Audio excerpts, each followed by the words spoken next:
Oi pessoal, a última aula eu disse que era a última de função quadrática, né? Eu falei cedo demais, ainda tem mais um conteúdo aí pra gente ver. Então, essa é a sétima e última agora, de verdade, né? Sétima e última aula de função quadrática.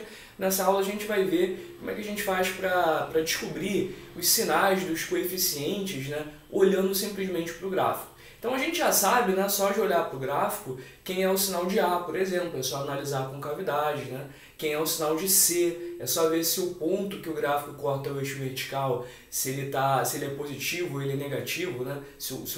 A ordenada é positiva ou negativa.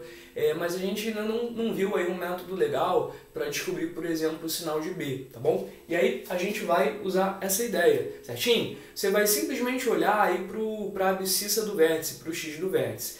Se o x do vértice for um valor negativo, o que vai acontecer é que A e B vão ter sinais iguais. Então o sinal de A é fácil de ver, você vê pela concavidade.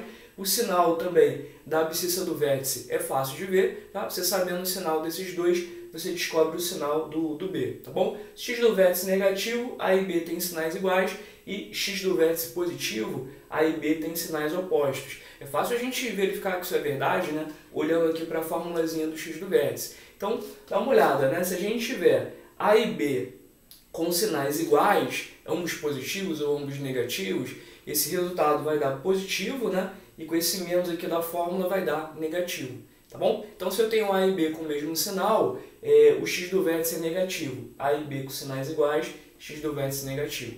Se A e B tiverem sinais opostos, a divisão entre eles vai dar um número negativo. Com esse menos aqui de fora, vai ficar positivo, e aí x do vértice positivo, certinho? A e B com sinais opostos, o x do vértice é positivo. Então, pessoal, vamos ver, né, a aplicação aí dessas ideias que a gente viu nesses exemplinhos, né? Então, em cada exemplo aí, eu quero saber o sinal dos coeficientes e também quero saber o sinal do discriminante da função, né? O discriminante da equação, né? Do polinômio do segundo grau aí, que é a lei de formação da função quadrática. Então, pessoal, vou sair aqui da frente, tá? Vou dar um tempinho aí para você olhar, tentar fazer, achar aí o sinal, né? Do A, do B, do C e do delta em cada um desses desenhos. Então, vamos lá. Pessoal, vamos lá, vamos ver então, né? Primeiro caso aí, letra A. A gente vê que a concavidade é para cima, então o A é positivo, né? E a gente vê também que o gráfico corta o eixo vertical, o eixo Y, na parte positiva. Então o C é maior do que zero, o C é positivo. E o x do vértice, pessoal, a gente olha, né?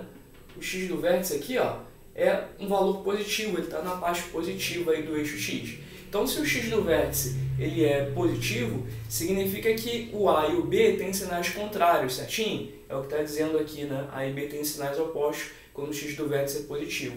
Como o A é positivo e A e B têm sinais opostos, é porque o B é negativo. E para fechar aí, vamos descobrir quem é o delta. Observa que o gráfico não corta o eixo x, não corta o eixo das abscissas, então o delta é negativo, certinho? Pessoal, mais uma aí, letra B, vamos lá. Agora, né, a gente tem concavidade para baixo, então o A é negativo, o valor aí, o valor de C é negativo, né? Você observa aqui que o gráfico corta o eixo vertical na parte negativa, o C é negativo, o x do vértice está aqui, né?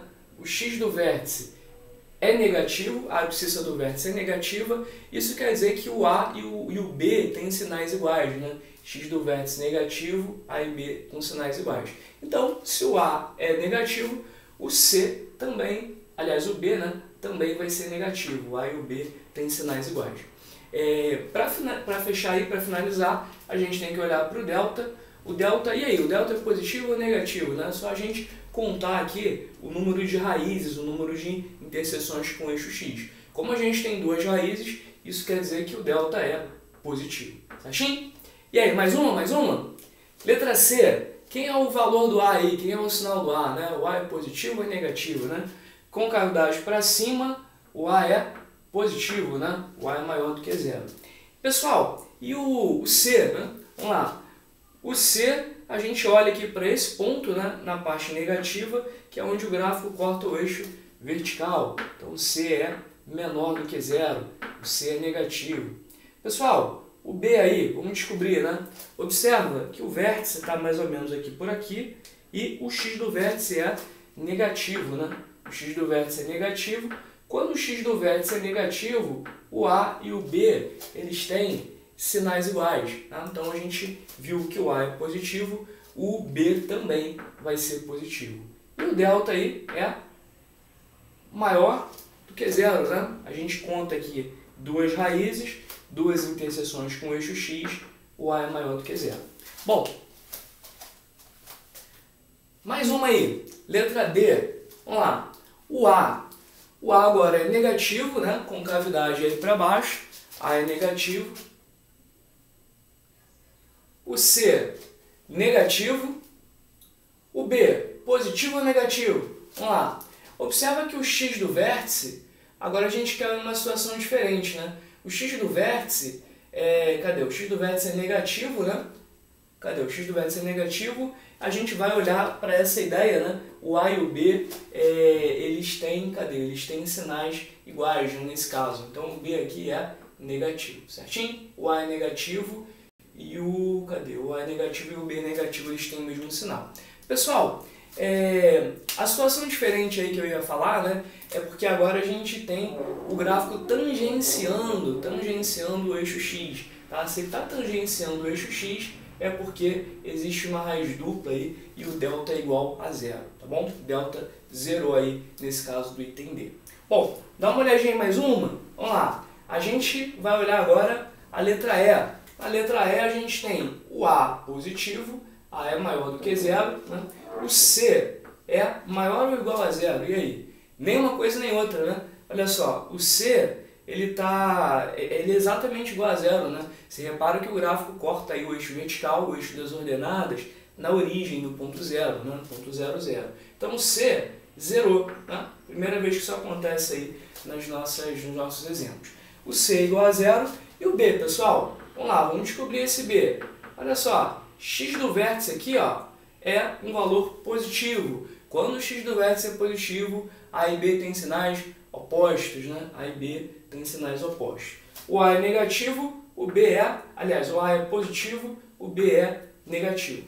E o delta é, só contar as interseções, o delta é positivo, né? O delta é maior do que zero.